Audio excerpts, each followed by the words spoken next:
Jumbo Jumbo, bonjour, big up à tous, Ciao à tous, bienvenue. bienvenue, bien, Bonsoir. bienvenue sur la chaîne YouTube de la Ligue panafricaine Umoja. Euh, et nous sommes réunis ici une fois de plus pour Panaf Hip Hop. C'est le live numéro 3 de Panaf Hip Hop, notre projet hip hop de la Ligue panafricaine Umoja. Donc, je suis moi-même Fernando Cardenas, militant de la Ligue panafricaine Umoja. Ici avec, je vous laisse vous présenter vite fait. Donc moi, c'est Coach Jovi, militant aussi au sein de la Ligue panafricaine Umoja. J'ai aussi participé à ce beau projet qui est le Panaf Hip Hop. Et aujourd'hui, avec le frère Fernando, on accueille la sœur K, que je vais laisser présenter. Et je remercie encore pour son temps et pour sa présence aujourd'hui. Peut-être. Merci à vous. Merci pour l'invitation. Je suis heureuse d'être avec vous aujourd'hui. Donc, effectivement, je suis K et je suis, entre autres, professeure de Smaïtawi. Il y a très peu de gens qui connaissent l'art ancestral du Smaïtawi. En bref, il s'agit d'un art qui s'apparente à ce que certains vont appeler du yoga égyptien. Ça va au-delà d'une pratique, c'est vraiment un mode de vie qui va inclure pas mal de piliers et notamment la conscience alimentaire, ce dont je vais vous parler aujourd'hui à travers l'idée de la santé et du bien-être. Asante, Asante, merci ma sœur. On va rentrer dans tout ça incessamment sous peu, très rapidement. D'abord, avant tout, encore une fois de plus, je veux remercier tout le monde, tous ceux qui sont en train de nous regarder, tous ceux qui vont regarder ça un peu plus tard. N'hésitez pas à partager notre vidéo, à liker, à partager, parce que ça nous aide toujours. Donc, rapidement, la Ligue panafricaine Umoja a été créée en 2010. Nous sommes une organisation indépendante et autofinancée par les propres membres.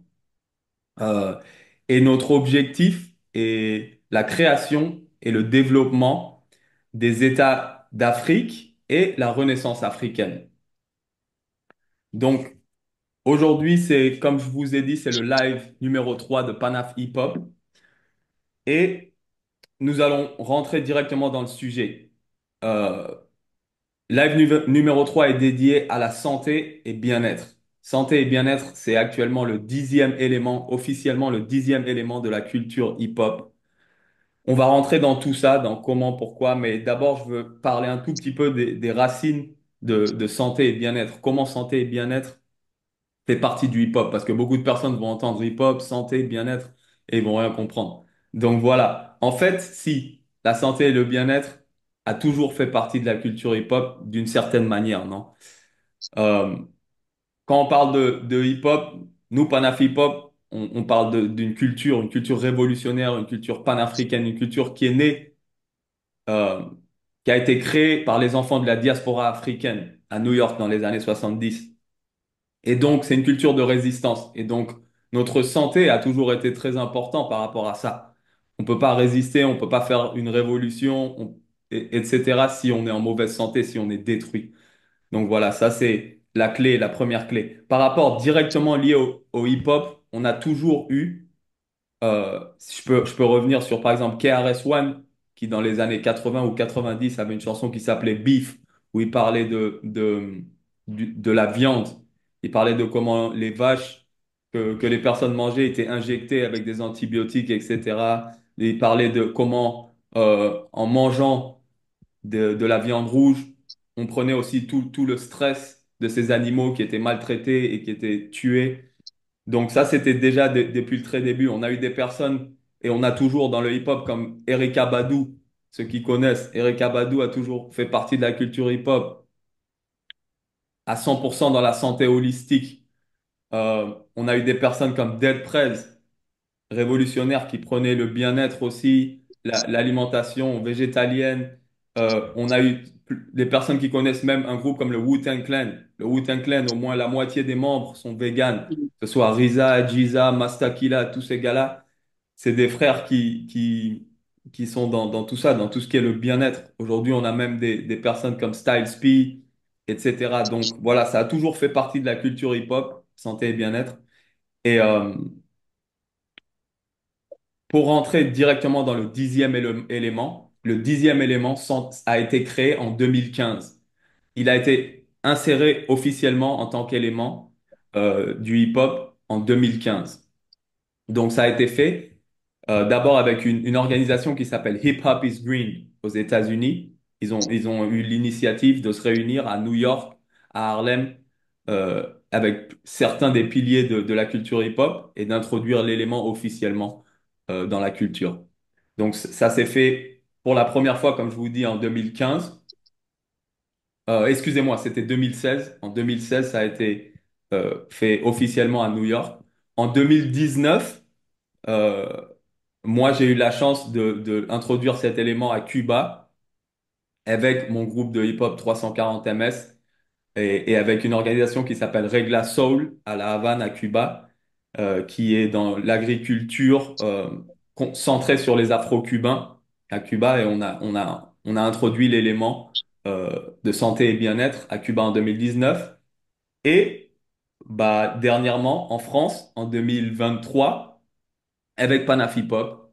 Le 11 mai, dans la première édition de Panaf Hip Hop, nous avons introduit à Paris, au Canal 93 pour être précis, le dixième élément de la culture hip-hop en France pour la première fois. Donc voilà, Panaf Hip Hop, comme je vous dis, euh, c'est un projet de la Ligue panafricaine Umoja et notre but c'est vraiment de récupérer les valeurs de la culture hip-hop, de montrer que c'est une culture, comme j'ai dit, panafricaine et révolutionnaire et de la mettre en avant. Bon, avant de continuer, je veux vous lire la proclamation du dixième élément. Comme ça va nous donner vraiment une bonne idée, une forte base de ce qu'est le dixième élément. Mais avant de faire ça, je veux vous demander si vous avez des commentaires ou quelque chose, si vous voulez euh, partager quelque chose avant de rentrer dans la proclamation. Non, non, tu peux, c'était grave carré. Moi, je suis très heureuse. Hein, vas-y, vas-y. N'hésite pas, ma sœur. Excuse-moi. Je disais que je suis heureuse de pouvoir entendre ça et de pouvoir mettre avec vous de la lumière sur la, la, la vastesse de la culture hip-hop. Effectivement, quand on met hip-hop et santé, on ne comprend pas tout de suite. Et le fait que que tu puisses, Fernando, venir nommer des artistes phares, clés, porteurs de la culture hip-hop, pour moi, c'est essentiel. On a vraiment besoin de représentation pour comprendre certaines choses. Et c'est vrai que certains mots peuvent faire peur à une génération qui est un peu, à mon sens, perdue. Et c'est vraiment pas un jugement, c'est un fait, hein, parce qu'on a été divertis beaucoup trop, de Mm. pouvoir vraiment avoir des représentations très claires de ce qu'est ce mouvement à travers ce bien-être-là et d'avoir des dates. On ne parle pas de la hype de 2023 et de l'ère du verso, on parle vraiment d'un ancrage, d'un pilier. Et donc, merci pour ça, merci de mettre de la lumière sur des faits concrets. Tu parlais du fait que quand on résiste, quand on est un résistant, on doit prendre soin de sa santé. Effectivement, on doit aussi avoir conscience de cette santé-là. Donc merci pour ça. C'est, à mon sens, essentiel de commencer comme tu l'as fait en parlant de piliers qui portent justement l'importance de la santé et de la conscience alimentaire, la santé alimentaire, la santé du corps, la santé de l'âme et de l'esprit aussi. Donc, merci pour ça. Absolument. Merci à toi. Merci d'être là. Et surtout, je suis totalement d'accord avec toi. C'est très important. Et j'ai oublié de souligner, et je veux souligner aussi que en tant que hip-hopper et en tant qu'Africain en général, en tant qu'Africain et Afro-descendant, c'est extrêmement important de se centrer sur la santé et le bien-être. On fait toujours le lien ici, bien évidemment, nous, c'est Panaf Hip-Hop. Euh, donc voilà, mais on va rentrer dans la proclamation et on reviendra sur tout ça. Donc, la proclamation, il y a 10 petits passages, d'accord? Donc, à chaque fois, on revient sur faites-le savoir, d'accord? Donc, faites-le savoir. Le hip-hop est une culture qui existe depuis plus de 50 ans et qui comprend des millions de personnes de tout horizon à travers le monde. Faites-le savoir. Le hip-hop a été représenté et s'est manifesté dans 9 éléments tels que le DJing, le MCing, le breaking, le graffiti, le savoir, le beatboxing, la mode de rue, le langage de rue et l'entrepreneuriat de rue. Faites-le savoir. Le hip-hop comprend que les personnes qui représentent le hip-hop et vivent cette culture au quotidien veulent vivre dans un monde où la paix, l'harmonie et la durabilité sont au cœur de la vie quotidienne sur Terre. Faites-le savoir qu'aujourd'hui, la nourriture, les forêts, la terre, les gens, les animaux, l'air et l'eau sont tous en danger. Faites-le savoir, le hip-hop se rend compte que cette planète et son environnement sont empoisonnés et deviennent toxiques, et que notre mode de vie est mis en danger par la propre main de l'homme. Faites-le savoir. Le hip-hop reconnaît son devoir, sa responsabilité et son pouvoir de changer notre environnement actuel afin de nous aligner en parfait équilibre avec la nature. Faites-le savoir que de nombreuses personnes dans le hip-hop ingèrent chaque jour de la nourriture et de l'eau nocifs et digèrent la chair d'autres animaux qui sont pompés avec des produits chimiques maltraités et tués. Le hip-hop sait que l'élevage industriel est est la première cause de la destruction de notre environnement. Faites-le savoir que beaucoup d'entre nous ont pour mission personnelle d'atteindre et de promouvoir la santé holistique depuis de nombreuses années. Souvent, souvent, cette mission personnelle s'est transformée en un nouveau style de vie qui a pris de nombreuses formes, comme le véganisme, le végétarisme, les aliments crus, le jardinage biologique ou l'agriculture biologique, le fitness, la méditation, les droits des animaux, l'activisme et et la justice alimentaire. Faites-le savoir qu'ingérer de la nourriture dans notre être afin qu'elle ajoute à notre force vitale est l'expérience spirituelle qui nous relie à l'univers. Et et nous nous efforçons d'incorporer des aliments et d'incorporer des aliments et le mode de vie à base de plantes comme notre mode de vie adopté. Et le dernier, c'est pourquoi nous proclamons que ce jour, ça c'est la fin de la proclamation, excusez-moi, ça dit, c'est pourquoi nous proclamons qu'en ce jour du 21 avril 2016, le 10e élément du hip-hop est santé et bien-être. Il s'ajoutera à jamais à la culture hip-hop et partout où la culture hip-hop se manifestera dans cet univers, ce 10e élément de hip-hop sera le souffle d'une nouvelle vie. Et ainsi, avec ce 10e élément, nous entrons dans l'ère verte du hip-hop. Donc voilà, la proclamation du 10e élément La de... santé sana. Bon, c'est fort hein, quand même. C'est très, très puissant. C'est très, très C'est puissant. puissant. C'est Très, très puissant. puissant. Moi, si je devais juste changer quelque chose euh, au moment où ça dit, le hip-hop se rend compte que cette planète et son environnement sont empoisonnés et deviennent toxiques et que notre mode de vie est mis en danger par la propre main des hommes. Je généraliserai pas à tous les hommes. Hmm. Ça c'est quelque chose Exactement. On d'important. t'entend très très bien là-dessus. On est Pour moi, très c'est quelque d'accord. chose d'important parce que quand on Ouais. va regarder nos ancêtres et toutes les cultures indigènes, il n'y a pas de tout ça. Ça n'existe pas chez nous. Ouais, ouais.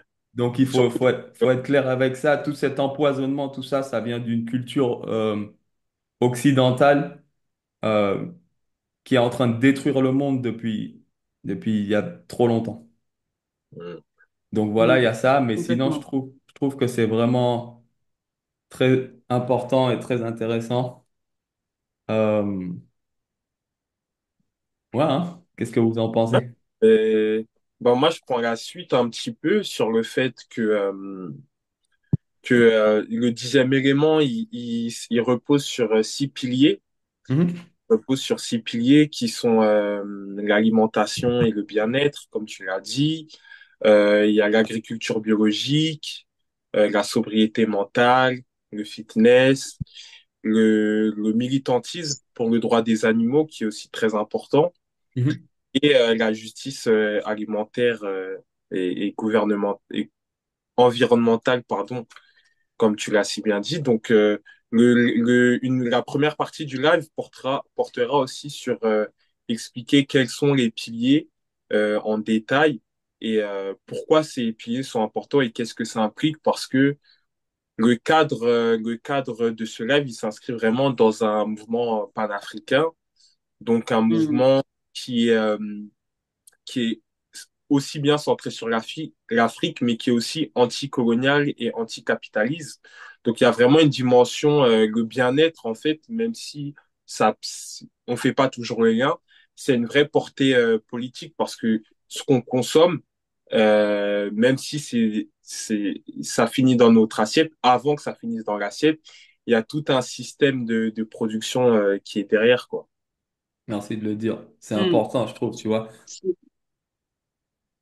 Je suis complètement d'accord, c'est important de le dire et je pense que c'est encore plus important de mettre la lumière dessus. La problématique principale, à mon sens, que ce soit dans la communauté afrodescendante, mais même de manière très générale, c'est le manque d'information, le manque de conscience. Je parlais tout à l'heure du fait que on est une génération plus que divertie, plus que sollicitée, et donc du coup on nous brouille avec des informations qui finalement ne nous servent absolument pas pour pouvoir aller mettre pas mal de choses en dessous.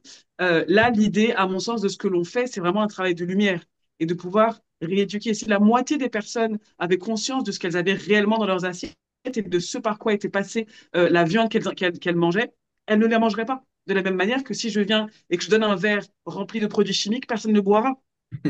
Si je dis c'est Exact. un verre et c'est rempli de produits chimiques, comme je le dis, évidemment, la personne est consciente. Par contre, si je te dis c'est un joli steak bien grillé, personne a cette conscience-là. Et pour moi, tous ces piliers-là, la seule chose qui nous manque pour pouvoir les incarner dans notre quotidien, c'est la conscience. Moi, c'est ce qui m'a amené aujourd'hui à avoir une alimentation consciente. Effectivement, je ne porte que très peu d'étiquettes, donc je ne me dis ni végane ni végétarienne, je me dis principalement consciente, parce que tout ce que je mets dans ma bouche, je sais l'impact qu'il a sur mon corps physique, mais je sais aussi l'impact qu'il a sur mon corps mental et mon corps énergétique. Et pour moi, Hmm. c'est là où on a besoin d'être accompagné, dans la compréhension de tout le process qui va dans cette idée du bien-être et dans cette idée que, évidemment, oui, la société dans laquelle on vit ne nous vaut pas que du bien et va nous donner des produits, nous vend des produits qui ne nous font pas que du bien. D'accord, on peut la blâmer, cette société. Mais au final, qui est-ce qui met la main à ma bouche? C'est moi-même. Hum, c'est Et ça. la seule chose qui me manque pour pouvoir savoir ce qu'il y a dans ma main, c'est la conscience. C'est me poser la question d'où vient ce que je mange. Et ça fonctionne évidemment avec, je cite des marques, du Nutella et du machin. Et ça vient de la même chose avec de la viande, du poisson ou du gluten. Peu importe ce que c'est la même chose pour le fruit ou le légume que je vais manger. Je sais d'où il vient. Je sais de quelle manière il a été mis en vie ou si même il est vivant ou pas. Et je connais l'impact qu'il a sur mon corps. Et ensuite, c'est mon choix de me dire, bon, bah, ok, j'ai très très envie de manger cette viande malgré le fait qu'elle me fasse X ou Y inconfort physique, mental ou énergétique, mais moi je le fais en conscience. Et je pense qu'une fois qu'on met de la conscience là-dessus, on fait des choix très clairs. Et une fois qu'on fait ces choix très clairs-là, on peut potentiellement porter ces étiquettes si on en a envie de vegan, végétarien, et élaborer fièrement en disant je sais pourquoi je le fais. C'est pas la hype du siècle, c'est pas parce que tout le monde est en train de devenir vegan que je le fais, c'est parce que je sais exactement ce que ça me fait à moi. Encore une fois, à mes différents corps, j'aime beaucoup parler du corps physique, mental et énergétique, mais ce que ça fait Hmm. aussi à la planète. Parce qu'il n'y a pas Hum, que moi, en fait. Évidemment, la bouche et la main, c'est la mienne. Mais derrière, j'ai mon enfant, voir son enfant aussi. Et le changement que je fais pour moi, c'est le changement que je fais pour ma descendance et donc que je fais pour la planète. Absolument. exactement. Exactement. Carrément. Je Ouais. reviens sur le fait que, voilà, même si c'est hype, comme tu l'as dit, la tendance végane, etc., c'est des questions qui sont vraiment anciennes. La question du traitement des animaux, la question, aussi du capitalisme que les Rastafari ont abordé. Je sais qu'en Inde, bien avant, des millénaires avant, ils se posaient la question sur est-ce que je dois tuer un animal ou pas? Même dans la Grèce antique, il y avait, je sais, Socrate, etc. C'était les philosophes étaient végétariens parce que c'est des questions qui se posaient depuis. Mais aujourd'hui, il y a vraiment l'urgence climatique qu'il n'y avait pas avant. C'est vraiment là où ça.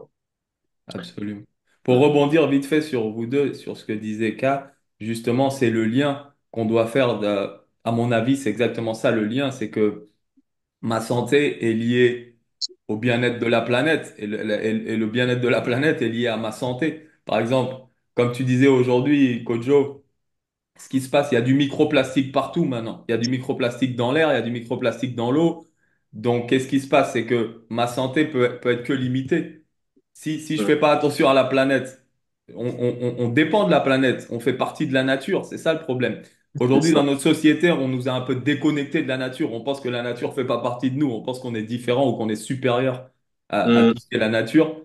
Et c'est ça la grave erreur qu'on fait. Donc voilà, je pense que tout est lié et aussi le bien-être des animaux. Parce qu'effectivement, le bien-être des animaux est directement lié au bien-être de la planète et à notre bien-être aussi.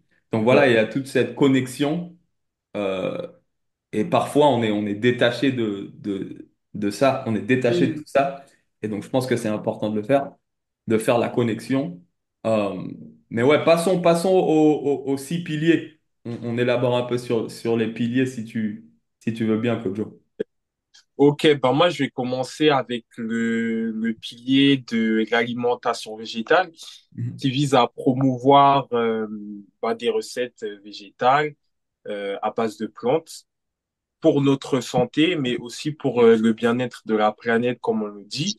Donc moi, j'aborde toujours un plan un peu politique parce que je veux qu'on ait une vue globale et pas juste une vue sur l'assiette, sur ma santé à moi, vraiment qu'on ait une vue globale du système et comment euh, l'impact social aussi que ça peut avoir sur des pays que on connaît pas forcément. Donc sur l'alimentation végétale, on sait tout d'abord qu'aujourd'hui, c'est l'alimentation qui est la plus saine. L'alimentation, en tout cas, qui soit est 100% végétale, soit a une grande part de végétal dedans. Il y a une étude de l'Université d'Oxford en 2013 qui montre que les personnes qui adoptent un régime végétarien ont 32% de risque en moins d'attraper des maladies cardiovasculaires. Une autre étude de l'American Medical Association montre que le régime végétarien peut réduire jusqu'à 43% le risque de cancer colorectal. Donc voilà, le régime végétal, il est bourré d'antioxydants, il est bourré de vitamines, de fibres, tout ce qui est bon, tout ce qui est bon pour notre corps. Parce qu'aujourd'hui, on parle beaucoup de, par exemple, on stigmatise un petit peu le régime végétal sur les carences, alors que c'est le régime végétal, on peut très bien avoir tous les apports avec. Et surtout, notre corps, il a surtout besoin de minéraux et de vitamines. C'est-à-dire que si t'as pas besoin de viande, tu as besoin de protéines. T'as pas besoin de lait, tu as besoin de calcium. Donc, c'est notre corps, C'est c'est comme un exactement mur ça. de briques et les briques, ce sont les minéraux. Donc, c'est vraiment important, comme j'ai dit, ben, pour la santé, pour l'espérance de vie, mais pas que, parce qu'il y a l'espérance de vie, mais il y a aussi la qualité de vie. Si c'est pour vivre jusqu'à 100 ans, mais tu es malade dès tes 50 ans, est-ce que Mm. ça vaut vraiment le coup? Exact. Euh, mais j'aimerais qu'on soit pas trop si concentré sur la question viande ou pas viande, parce que le problème, c'est que on peut très bien manger végétal, mais manger de la junk food. Il y a de la junk food végétale aujourd'hui qui est trop grasse, qui est trop sucrée, qui est trop salée. Donc, on sait, c'est aussi des risques, ça donne aussi des risques pour la santé, tout comme une alimentation qui est trop riche en viande. Euh, Mm. il y a aussi les risques de cancer et tout qu'on connaît tous. D'ailleurs, Mm. aujourd'hui, on est en octobre, donc c'est Octobre Rose. On sait qu'une alimentation avec trop de produits transformés, trop d'huile hydrogénée, c'est aussi il y a les déodorants, les parfums, bref, il y a plein d'autres choses, mais ça favorise aussi le cancer du sein chez la femme ou d'autres mêmes cancers, que ce soit chez la femme ou chez l'homme. Mm. Donc, c'est vraiment important de se réapproprier l'alimentation végétale et saine et pas se dire que c'est pour les autres ou que c'est pour les blancs ou pour les Mm. etc. Complètement. Car nos communautés, elles sont touchées, on le voit que nos communautés, elles sont touchées par ces maladies-là. que ce soit les plus jeunes. Je sais que chez les plus jeunes, on peut voir déjà des cas d'obésité, que ce soit à la primaire ou au collège. Euh, les jeunes adultes ou les adultes tout court, il y a déjà des problèmes d'obésité, des problèmes de diabète, etc. Chez nos parents aussi, on voit les problèmes d'articulation, les problèmes d'hypertension, Mm. c'est prématuré. Par exemple, en Europe, on sait qu'un adulte sur deux est en surpoids, un adulte sur six est obèse. Ça, c'est les chiffres de l'OMS. Donc, on voit que ça touche, certes, nos communautés, elles sont beaucoup touchées, mais c'est vraiment un phénomène mondial. Et surtout, en tant qu'Africain, notre alimentation, en fait, elle est très végétalisée. Donc, la viande n'occupe pas la viande ou le poisson n'occupe pas une si grande part, une si grande part que ça. Donc, comme on l'a dit, Mm. c'est bien pour la santé, mais c'est aussi bien pour l'environnement, mais on reviendra encore plus tard dessus. Ouais, merci, J'aimerais bien hein. rebondir sur deux choses que tu as dites qui sont, à mon sens, essentielles. La première chose que tu as pu dire, c'était cette idée de protéines, viande, calcium, lait. L'idée aujourd'hui, à mon sens, l'urgence, c'est de désapprendre pour réapprendre. Parce qu'aujourd'hui, c'est ce qu'on nous a mis dans la tête. Les produits laitiers sont nos habits pour la vie. On sait aujourd'hui que le lait, ça fait partie, le lait animal fait partie des premières sources de cancer. Si on a fait aujourd'hui du lait digestion facile, c'est qu'il y a un vrai souci. On est la seule espèce qui buvons le lait d'une autre espèce. C'est quand même assez dingue.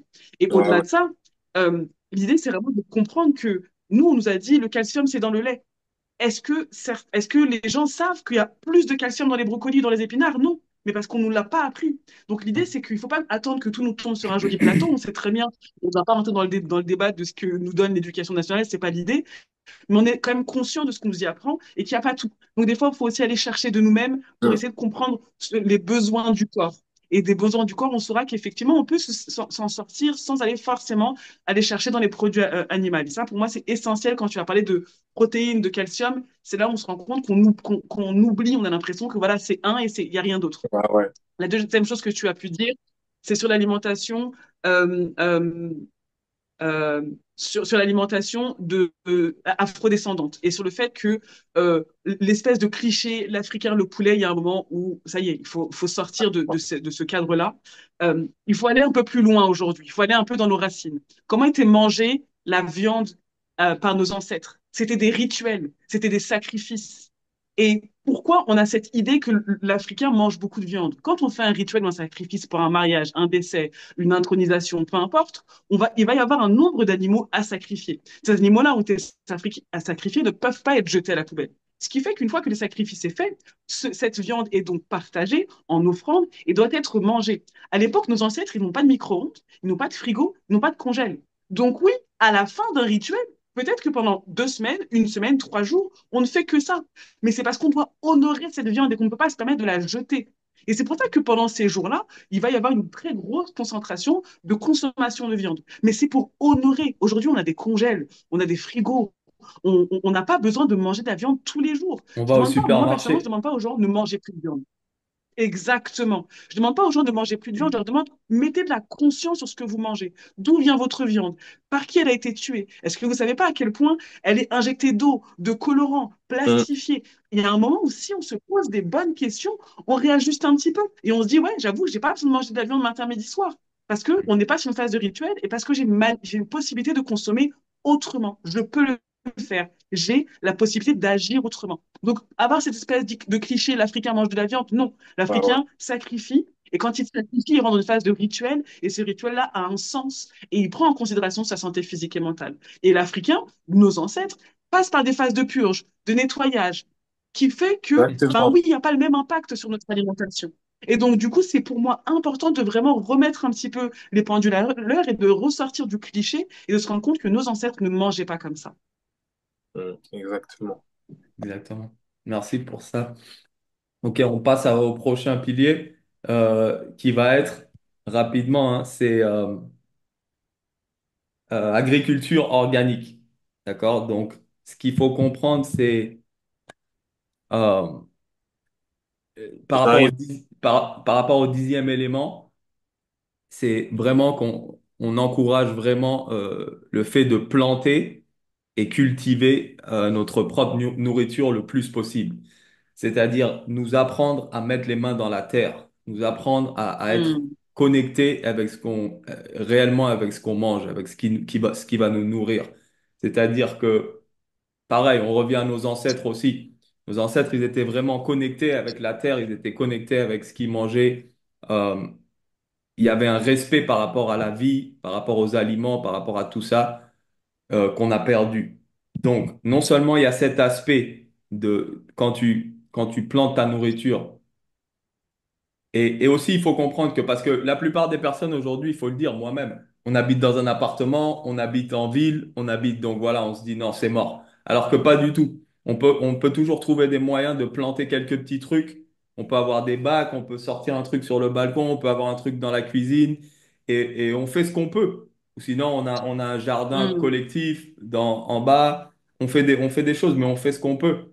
Et on Mm. plante, c'est important d'avoir les mains dans la terre, d'être connecté avec tout ça. Il faut savoir que la nature est tellement bien faite que quand on mange, déjà quand on mange quelque chose qui a été planté, on a beaucoup plus comme tu disais, Kojo, on a beaucoup plus des minéraux et des vitamines, d'accord? Parce qu'une fois mm, que la nourriture a voyagé des kilomètres et des kilomètres, elle commence Ouais. à perdre tout ça. Faut savoir ça. Donc, quand on mange directement de notre terre, déjà, ça nous nourrit beaucoup mieux. Donc, on a ça. Mais aussi, la nature est tellement bien faite que par rapport à ce qui est en saison, c'est ce dont notre corps a vraiment besoin. Donc, par rapport à ce qui va pousser autour exactement. de nous, c'est ça ce qu'on a besoin de manger, en fait. C'est ce que beaucoup de personnes ne savent pas. Donc, de là vient vraiment l'importance de faire pousser au moins ce qu'on peut, au moins quelques herbes, au moins quelques petits trucs faciles, quelques tomates, Mm. parce que ça nous nourrit beaucoup mieux déjà. Ça nous nourrit beaucoup mieux et ça nous donne ce lien et cette connexion à la terre et ça nous fait réaliser Mm, que voilà l'importance de tout ça. Et aussi parce il faut avoir dans la tête que voilà, il faut savoir qui te nourrit. Qui est-ce qui te nourrit? Comme c'est ce que tu disais, justement, car d'où vient ta nourriture? Ce que tu es en train de mettre dans ta bouche, là, dans ton corps, ce qui est en train de te nourrir, ça vient d'où? Quels mm. pesticides sont passés par là, etc. Quand toi, tu fais pousser ta nourriture, tu sais. Et donc, Tu voilà, sais, exactement. il y a c'est important. Et pour Donc, ces personnes qui pensent que parce qu'ils habitent en appartement, et qui n'ont pas la main verte, qui ne peuvent pas le faire, il existe aussi des cueillettes. Et certaines cueillettes sont en agriculture raisonnée, même si elles sont pas forcément bio. Il y en a qui sont bio aussi. Et dans ces endroits-là, peut-être que c'est pas nous qui avons planté, mais on a au moins l'intention d'aller venir récupérer Ouais, ouais. l'aliment. Et c'est la clair. puissance dans l'idée d'aller récupérer, bêcher sa carotte et de se dire qu'il n'y a aucun obstacle entre la terre et mon estomac, que j'ai récupéré cet élément et cet aliment et que je m'en suis nourrie, ça change tout que d'aller chercher une carotte qui vient du supermarché, qui a été touchée, un, par toutes les personnes qui ont dit je vais pas prendre celle-là, deux, par la personne qui fait l'étalage, trois, par le transporteur, quatre, par l'agriculteur, et entre-temps, il y a encore beaucoup d'intermédiaires. Et Mm. effectivement, ça perd de minéraux, mais si on parle sur un aspect énergétique, parle peut-être pas à tout le monde, mais en termes d'énergie, un élément qui est touché par 1000 mains n'a pas du tout la même pureté énergétique qu'un élément qui sort de la Terre. Tu viens de Donc ça dire aussi, ça. c'est des éléments à prendre en compte. Moi, c'est des événements que j'organise, des cueillettes en été, en saison, pour connecter les gens à la terre et pour leur apprendre à reconnaître les fleurs, les feuilles et des aliments qui sont en saison. Je ne vais pas mentir, avant de Mm. manger consciemment, j'allais au supermarché, je ne savais pas ce que c'était que manger de saison. Moi, je voulais des asperges, elles coûtaient 7 balles.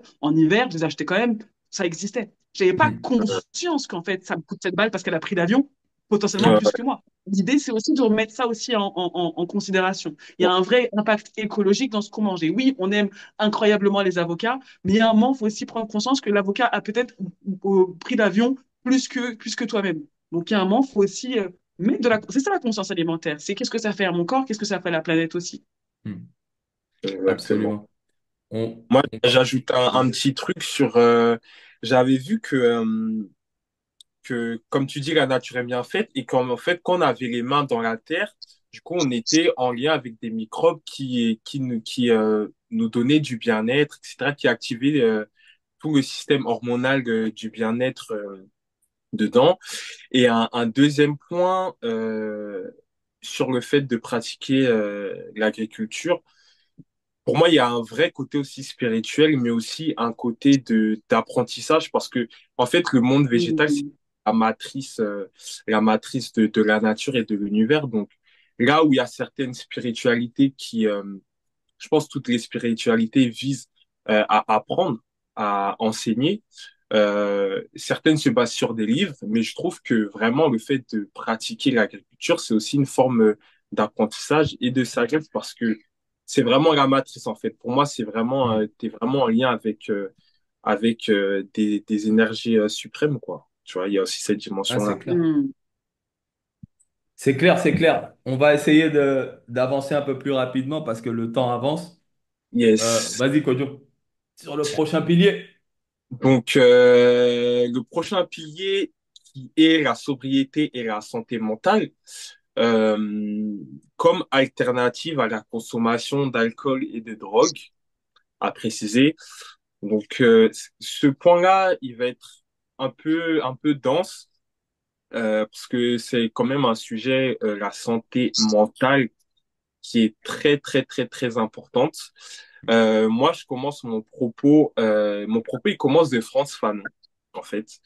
Pour ceux qui ne savent pas qui est Frantz Fanon, donc c'est un révolutionnaire originaire de la Martinique des années 50 qui s'est battu pour l'indépendance de l'Algérie, qui était un militant anticolonial et panafricain aussi. Euh, à côté de ça, il était psychiatre en fait. Il était surtout, avant tout, psychiatre. Donc, il a fait le lien entre la culture et la psychiatrie, mais aussi entre la condition de coloniser et la psychiatrie. Donc, il nous dit clairement que les facteurs sociaux et culturels, ils impactent significativement le développement des troubles mentaux euh, et des troubles mentaux, mais aussi des relations qu'on peut avoir dans le quotidien. Donc nous, en tant que aussi communautés qui ont subi la colonisation et qui aujourd'hui subissent un racisme systémique qui est archi-violent, on l'a vu, on le voit tous les jours, mais dernièrement, lors des législatives, on a vu un déchaînement de violence qui était assez inouï. Donc, notre condition ici en pays, en pays colonisateur, ça fait qu'on est beaucoup plus vulnérable au fait d'avoir des troubles mentaux, même si, voilà, on fait avec et au quotidien, on se pose pas vraiment la question, mais ça nous impacte vraiment mentalement. Hmm. Euh, la santé mentale a aussi une dimension, il y a aussi la dimension individuelle, mais il y a aussi la dimension communautaire. Donc, je me base sur la philosophie Ubuntu. Donc, le principe, Mhm. c'est que l'individu qui s'améliore, il améliore la communauté. Mais l'individu qui est malade, il affaiblit aussi sa communauté, même si l'individu malade, on est malade malgré soi. Hmm. Donc, pour moi, traiter la question de la santé mentale, c'est vraiment aussi la question de comment moi, j'améliore ma communauté et comment je renforce ma communauté pour déjà qu'on puisse mieux vivre et pour aussi qu'on participe à nos luttes parce qu'on a vraiment, comme on dit, du pain sur la planche à ce niveau-là. Euh, de l'autre côté, pour revenir sur le côté du hip-hop, on remarque que de nombreux artistes font la promotion de la drogue, de l'alcool, euh, et même si voilà, l'alcool en soi, voilà, c'est pas forcément nocif si c'est consommé raisonnablement. Il y a le cannabis qui a un usage médical et médicinal. Aujourd'hui, ce qui est, en tout cas dans le rap mainstream, c'est vraiment banaliser l'addiction, la question de l'addiction et de ces produits-là, mais aussi d'autres produits comme les pilules, etc. Donc, c'est problématique de un, parce que l'addiction à ces produits-là, c'est néfaste pour la santé.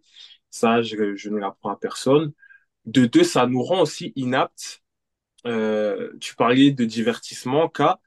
Donc, en fait, le Mhm. divertissement, ça a ça a le même objectif que la drogue. Donc, c'est nous rendre voilà, des consommateurs, avoir un niveau de conscience bas, ça nous rend inaptes à être Mhm. des individus qui peuvent participer aussi à nos luttes, qui peuvent être sains aussi pour nos communautés. Euh, Et trois, en fait, ça ne règle pas les soucis de la vie aussi, le fait d'être addict à ces produits-là. Ça détourne aussi, comment dire, ça détourne le fait que, en fait, le bien-être, en fait, ce n'est pas le plaisir. Le plaisir, comme je dis, le plaisir, c'est pour l'essence, c'est-à-dire l'essence, l'odorat, etc. Mais le bien-être, c'est pour l'essence. Donc, c'est vraiment pour l'essence, c'est Mhm. plus profond, le bien-être. Donc, ça nous dit pas que le bien-être, c'est, par exemple, être en bonne santé, c'est avoir des bonnes relations, c'est faire du sport, c'est méditer, passer du temps dans la nature, etc. C'est là où ce type de hip-hop, il peut être problématique, sans parler de la question du consumérisme, etc. Ouais, absolument. Ça, c'est ouais, le rap commercial, ce qui est poussé vraiment par le mainstream. Et c'est vraiment ce qui vend parce que c'est de la destruction de nos peuples, en vrai. Mais pour passer au prochain Mhm. élément qui est directement lié, c'est le fitness. Et justement, quand on parle du 10e élément de la culture hip-hop, quand on parle de santé et bien-être, on parle de santé holistique. C'est important de le dire. Et donc, Mm, effectivement, quand on parle de fitness, on parle de forme physique qui est, une fois de plus, comme tu disais, avec la santé mentale, hein, c'est par rapport à la communauté aussi. Parce que mm, c'est tout un truc de communauté. Et, mais l'éducation physique sur le corps et son fonctionnement par rapport à la forme physique euh, ont un impact non seulement sur la santé physique, mais sur l'esprit et le corps. Donc c'est ce que Bien je sûr. disais, justement, sur l'esprit et sur le corps. Donc ça commence de l'intérieur, ça commence de l'intérieur vers l'extérieur. Donc c'est comme ça qu'on doit voir la santé, non? Aujourd'hui, le fitness, c'est une industrie énorme, mais on parle pas de ça. On parle pas de l'industrie du fitness, là où c'est juste de physiquement avoir un physique, avoir un physique entre parenthèses, hein, parce que tout est mm, vu d'une certaine manière, euh, une fois de plus, quelque chose qui n'a rien à voir. Donc, Mhm. justement, on parle pas de ça, on parle de quelque chose qui est vraiment un fitness qui est vraiment, qui part de l'intérieur pour vraiment pour se sentir bien, pour se sentir bien et être uni mentalement, physiquement, spirituellement avec soi-même et avec ses ancêtres. Donc, le fitness, c'est une base aussi parce que c'est une base très importante. Ce qui est très important à savoir aujourd'hui, c'est que on est des êtres humains et notre corps, il est fait pour bouger. Donc, quand on parle de fitness, aujourd'hui, Mhm. dans notre société, il y a beaucoup de personnes qui bougent pas. Elles sont au bureau, elles sont dans la voiture, elles sont sur le canapé, c'est tout. Bureau, canapé, lit, voiture. Tu vois, il y a aucun mouvement. Et donc, qu'est-ce qui se Mhm. passe? Bah, les maladies arrivent aussi, pareil, les maladies arrivent parce qu'on n'est pas dans le Effectivement. mouvement. Donc, c'est important aujourd'hui de faire de la place, de faire un espace pour le fitness parce que sinon, on est dans la même chose. Je je vais rebondir rapidement là-dessus parce que bien évidemment, c'est aussi mon domaine puisque je suis professeur de Smaï Taoïs qui, pour certains, est du yoga égyptien. Euh, Très souvent, on m'a dit, mais le yoga, c'est pour les Blancs. C'était important pour moi aussi d'éclaircir le fait que, en Égypte antique, on était dans le mouvement, on était dans la conscience du corps et on avait déjà des postures qui s'apparentaient à ce qu'on connaît aujourd'hui comme le yoga. C'est pour ça que j'appelle ma Bien sûr. pratique Smaïtawi et pas yoga égyptien, pour vraiment ancrer le fait que c'est un art qui vient d'Égypte antique et qui doit être respecté en tant que tel, de la même manière qu'on ne dit pas du yoga chinois ou du tai chi. Moi, je ne dis pas du yoga égyptien, je parle de Smaïtawi. Dans le Mm, Smaïtawi, l'idée, c'est pas de faire des postures parfaites.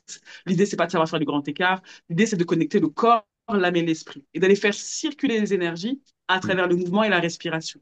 Donc, quand on parle de fitness, on parle surtout, comme tu l'as dit, de mouvement.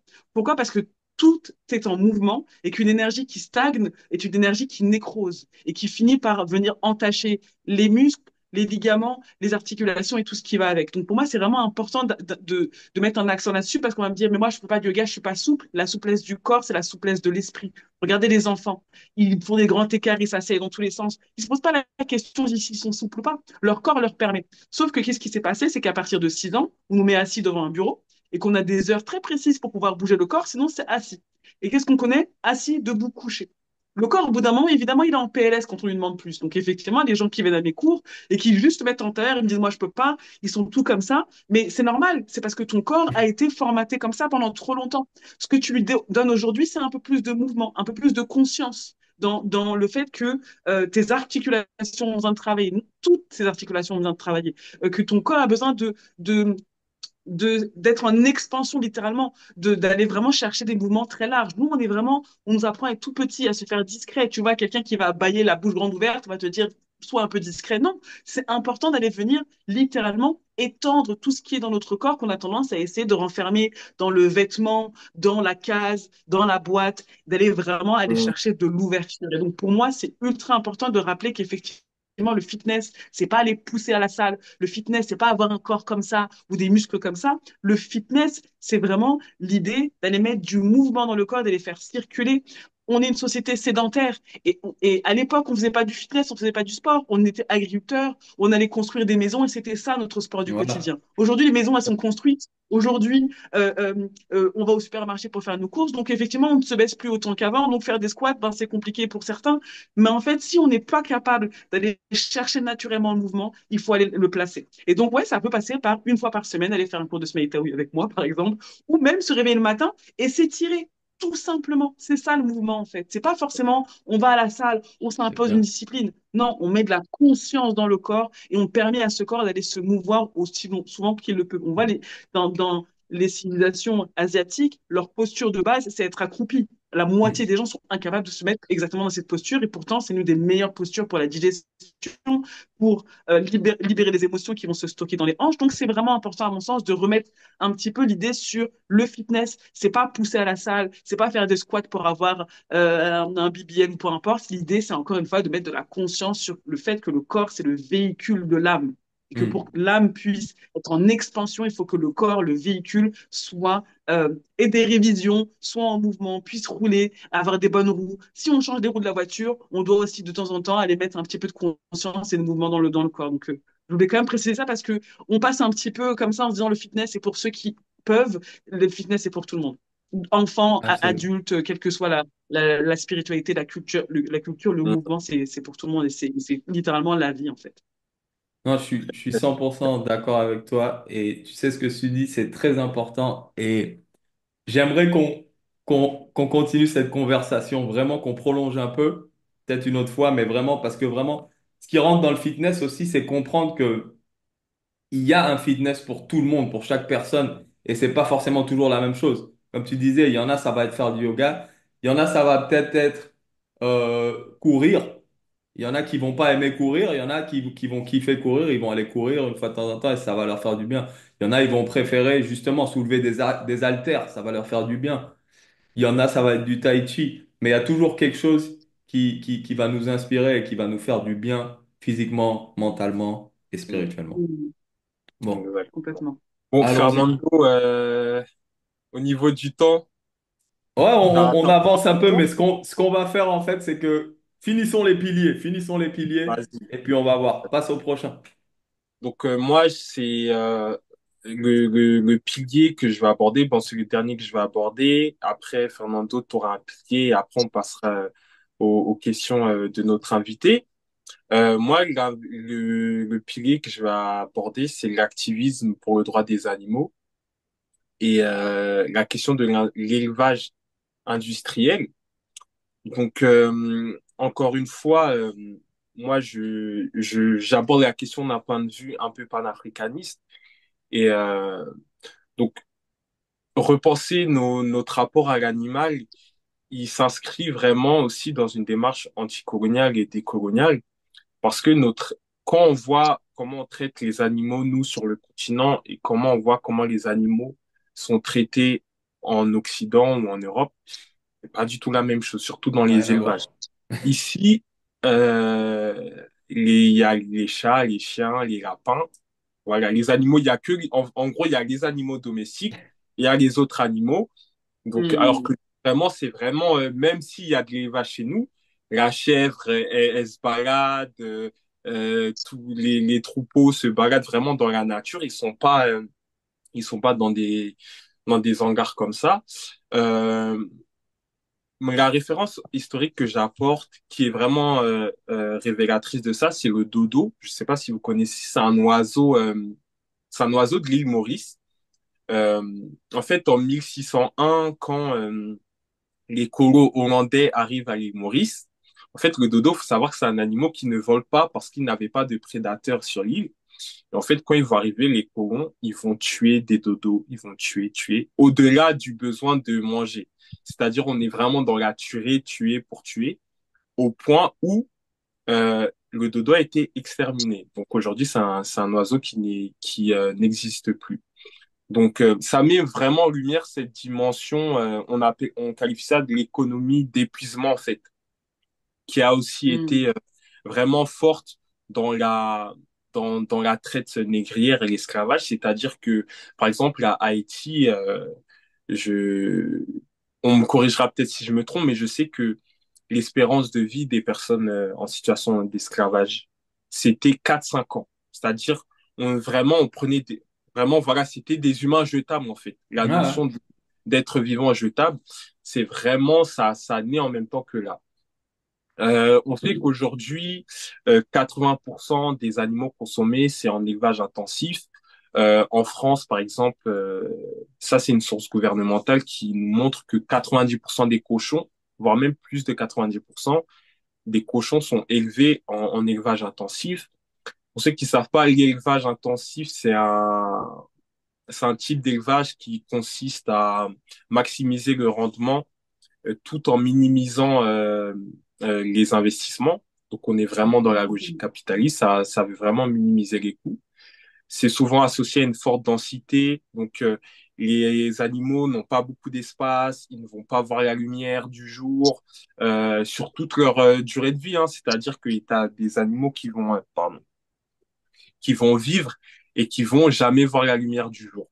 Donc le fait qu'ils soient entassés, euh, il y a aussi, ça crée aussi beaucoup de maladies. Déjà, il y a le stress, t'en parlais au début, ce stress qu'on va aussi ingérer, qu'on va ingérer ces animaux, que ce soit énergétiquement, mais même du point de vue hormonal.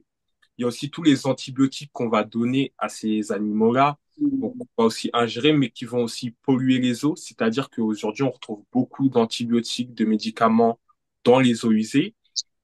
Pour rester sur l'eau, euh, tout le fourrage, le soja qui nécessite de nourrir ces animaux utilise beaucoup d'eau, mais va aussi créer beaucoup de déforestation.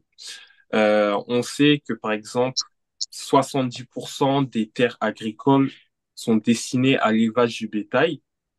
Euh, 70% de l'eau, des besoins en eau des humains sont utilisés pour l'agriculture, mais dans ces 70%, il y a 30% qui est utilisé pour le bétail. Pour un ordre de grandeur, 1 kilo de blé, ça c'est les sources de l'UNESCO. Donc 1 kilo de blé va nécessiter 1800 litres d'eau, alors qu'1 kilo de bœuf va nécessiter 15 000 litres d'eau. Donc la question de l'eau aussi est vraiment centrale sur la question de l'élevage intensif. Euh, Par exemple, au Brésil, je sais que on connaît tous l'Amazonie, c'est 10% de la biodiversité de la planète. En Amazonie, 75% de la déforestation, c'est pour planter du soja, nourrir les animaux. Et pour preuve, le Brésil, c'est le premier exportateur mondial de bœuf et de cuir. Hmm. Donc, il y a vraiment toute cette dimension de la gestion de l'eau et de la déforestation. Au-delà de la souffrance animale, c'est vraiment tout un système qui détruit la planète, quoi. Absolument. Pour passer au dernier pilier, c'est la justice environnementale et alimentaire. Euh, il faut savoir que ça nous touche à nous, au peuple africain, afrodescendant, etc., en premier. Toujours par rapport à ce qui se passe, par rapport à l'environnement et l'écocide que nous sommes en train de vivre à niveau global. C'est nos peuples qui sont touchés en premier. Quand on parle de la nourriture aussi, la justice alimentaire, c'est-à-dire que de la nourriture saine, ça devrait être un droit. Et comme on voit dans nos quartiers, que ce soit en Île-de-France ou à Chicago en Jamaïque ou en Afrique du Sud, peu importe, dans les quartiers, qu'est-ce qui se passe? Il y a des Grecs, il y a des McDo, il y a tout Ouais. ça qui est directement disponible pour tout le monde facilement et c'est beaucoup plus difficile d'aller trouver des légumes frais, des Mhm. fruits, etc. Donc quand on parle de justice alimentaire, on parle de ça et de l'environnement aussi également. Mm. Euh, donc voilà, là nous avons nos piliers. Je suis désolé, mais mais ce qu'on va faire, en fait, c'est que si c'est OK avec vous, on va faire une deuxième partie. Parce on doit faire une deuxième partie parce qu'on a trop de choses à développer. Donc, à un moment, on devra faire une deuxième partie parce qu'on doit développer quelques points très importants avec K, avec notre invité. On remercie euh, vraiment d'être là avec nous. Mais voilà, là, je peux pas faire autrement. Mais vraiment, je veux vous remercier à tous. S'il vous plaît, je veux rappeler à tout le monde qui est en train de nous regarder, tous nos invités, que il y a nos t-shirts Panafipop qui sont disponibles. Le lien va être dans la description. Vous pouvez soutenir notre organisation, soutenir le mouvement, soutenir l'événement Panafipop. Aussi, n'hésitez pas à aller sur le site web de la Ligue panafricaine Umoja et suivez-nous sur Instagram Panafipop. C'est Panafipop France et aussi également la LPU, LPU France. On reviendra avec notre invité pour une deuxième partie du live numéro 3. D'accord? Je vais laisser notre invité Avec nous fait dire grand plaisir. où est-ce qu'on peut la suivre aussi sur Internet, Ouais. etc. Mais vous la reverrez très rapidement. Avec grand plaisir, encore une fois, merci beaucoup pour l'invitation. Je pense que cette thématique est essentielle. C'est important de rééduquer notre communauté, de mettre de la lumière sur des choses qui sont malheureusement pas assez évidentes. Donc, je suis contente de pouvoir faire ça avec vous. Bravo à vous pour cette initiative. Bravo de lier la culture hip-hop à ce qu'il y a de plus grand, qui est littéralement la force vitale et tout ce qui va avec. Donc, merci infiniment. Je suis ravie de faire une partie 2, partie 3, partie 5 s'il y faut. Moi, je peux parler de ce sujet pendant des heures parce que je pense que c'est essentiel pour nous. Pour les personnes qui souhaitent me retrouver, vous pouvez me retrouver sur les réseaux, notamment sur Instagram, sur le compte Votre Cas. Le cas, c'est le double spirituel. Et donc, l'idée, c'est votre cas, ça veut dire votre santé, santé physique, mentale et spirituelle.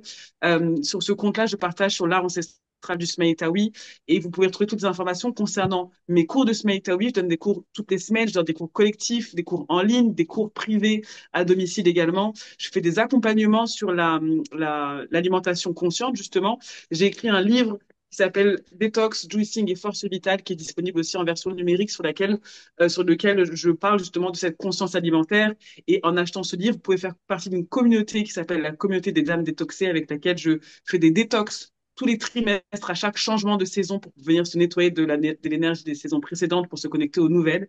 Et une fois par an, c'est sous format de retraite. Donc la prochaine retraite détox aura lieu le premier week-end de janvier. Pour toutes ces informations, il vous suffit d'aller sur mon compte Instagram ou sur mon site internet maisonancestral.org. Là, vous pouvez également trouver toutes les informations nécessaires.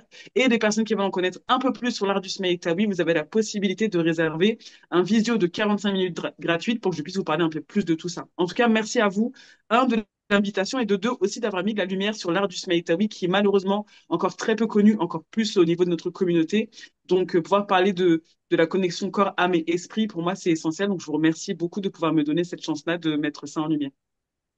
Merci à Merci, toi. merci à toi. Merci beaucoup pour ton temps et pour ton énergie. Absolument. On rentrera dans tout ça sur la deuxième partie. Panafipop, Avec live grand numéro plaisir. 3 Umoja Nguvu. Moja. Au top.